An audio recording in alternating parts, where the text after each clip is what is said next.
स्वागत है आपका आपके अपने चैनल पर। आज हम आपको माघ मास के महात्म्य का दूसरा अध्याय का पाठ सुनाएंगे। तो चलिए शुरू करते हैं। राजा के ऐसे वचन सुनकर तपस्वी कहने लगा कि राजन, भगवान सूर्य बहुत शीघ्र उदय होने वाले हैं, इसलिए यह समय हमारे लिए स्नान का है, कथा का नहीं। सो आप स्नान करके अपने घर को जाओ और अपने गुरु श्री वशिष्ठ जी से इस महात्म्य को सुनो।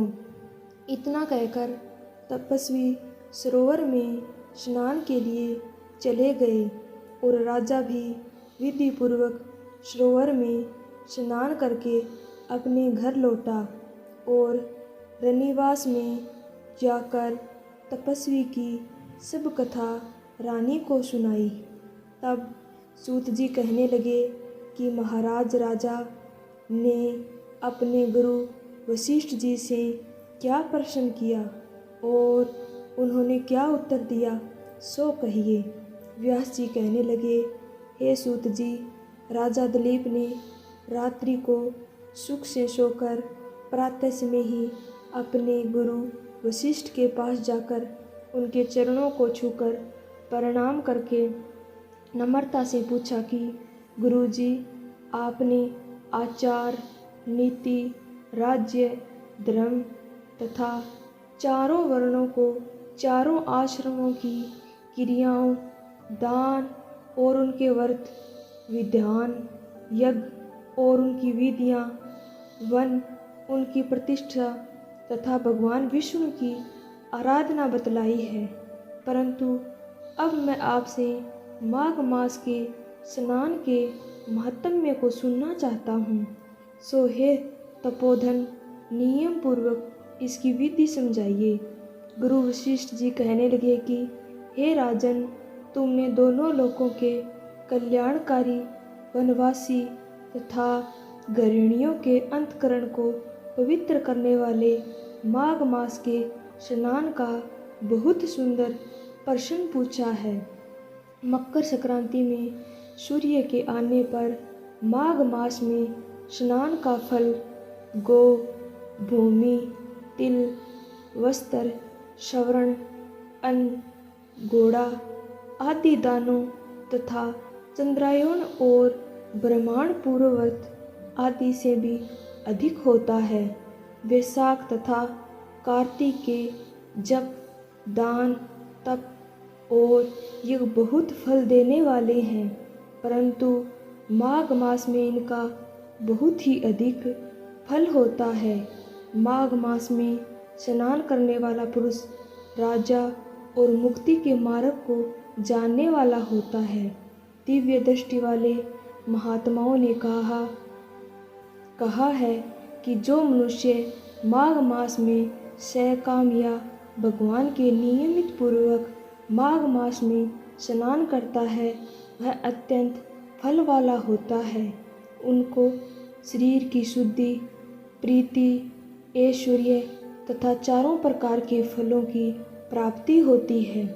अदिति ने 12 वर्ष तक मकर संक्रांति अन्न त्याग कर स्नान किया।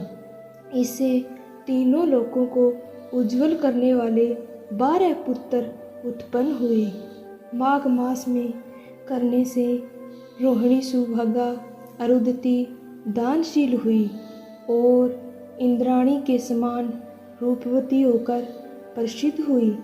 जो माघ मास में स्नान करते हैं तथा देवताओं के पूजन में तत्पर रहते हैं, उनको सुंदर स्थान, आती और घोड़ों की सवारी तथा दान को द्रव्य प्राप्त होता है और अतिथियों से उनका घर भरा रहता है। उनके घर में सदा वेद ध्वनि होती रहती है। वह मनुष्य धन्य है जो माघ माह में स्नान करते हैं, दान देते हैं तथा व्रत और नियमों का पालन करते हैं और दूसरे पुण्य के क्षीण होने से मनुष्य स्वर्ग से वापस आ जाता है, परंतु जो मनुष्य माघ मास में स्नान करता है वह कभी स्वर्ग से वापस नहीं आता। इससे बढ़कर कोई नियम, तप, दान, पवित्र और पाप नाशक नहीं है। भृगु जी ने मणि पर्वत पर विद्याधरों को यह सुनाया था। तब राजा ने कहा कि हे ब्राह्मण, भृगु ऋषि ने कब मणि पर्वत पर विद्याधरों को उपदेश दिया था, सो बतलाइए। तब ऋषि जी कहने लगे कि हे राजन, एक समय 12 वर्ष तक वर्षा न होने के कारण, सब प्रजा क्षीण होने के कारण संसार में बड़ी उदिता फैल गई। हिमालय और विंध्याचल पर्वत के मध्य का देश निर्जन होने लगा, जिसका कारण श्राप पद तथा स्वाध्याय सब कुछ छूट गए। सारा लोग विपत्तियों में फंसकर प्रजाहीन हो गया। सारा भूमंडल फल और अन्न से रहित हो गया। तब विंध्याचल से नीचे बहती हुई नदी के सुंदर वृक्षों से आच्छादित अपने आश्रम से निकलकर श्री भृगु ऋषि अपने शिष्यों सहित हिमालय पर्वत पर गए। इस पर्वत की चोटी नीली और नीचे का हिस्सा सुनहरी होने से माघ मास महात्म्य में सारा पर्वत पीताम्बरधारी श्री भगवान के सदृश्य लगता था। पर्वत के बीच का भाग नीला और बीच बीच में कहीं सफ़ेद स्फटिक होने से तारों से युक्त आकाश जैसी शोभा को प्राप्त होता था। रात्रि समय वह पर्वत दीपकों की तरह चमकती हुई दिव्य औषधियों से पूरी किसी महल की शोभा को प्राप्त होता था। यह पर्वत शिखाओं पर बांसुरी बजाती और सुंदर गीत गाती हुई किन्नरियों तथा केले के पत्तों की पताकाओं से अत्यंत शोभा को प्राप्त हो रहा था। यह पर्वत नीलम पन्ना, पोखराज तथा इसकी चोटी से निकलती हुई रंग बिरंगी किरणों से इंद्रधनुष के समान प्रतीत होता था। श्रवण आदि सब धातुओं से तथा चमकते हुए रत्नों से चारों ओर फैली हुई अग्नि ज्वाला के समान शोभायमान था।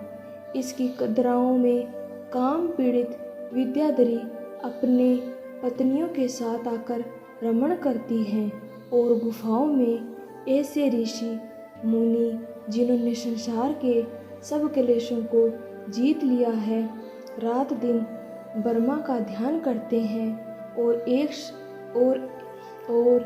कई एक हाथ में रुद्राक्ष की माला लिए हुए शिव की आराधना में लगे हुए हैं। पर्वत के नीचे भागों में जंगली हाथी अपने बच्चों के साथ खेल रहे हैं तथा कस्तूरी वाले रंग बिरंगे मर्गों के झुंड इधर उधर भाग रहे हैं। यह पर्वत सदा राजहंस तथा मोरों से भरा रहता है, इसी कारण इसको हेमकुंड कहते हैं। यहाँ पर सदैव ही देवता, गुहाक और अप्सरा निवास करते हैं।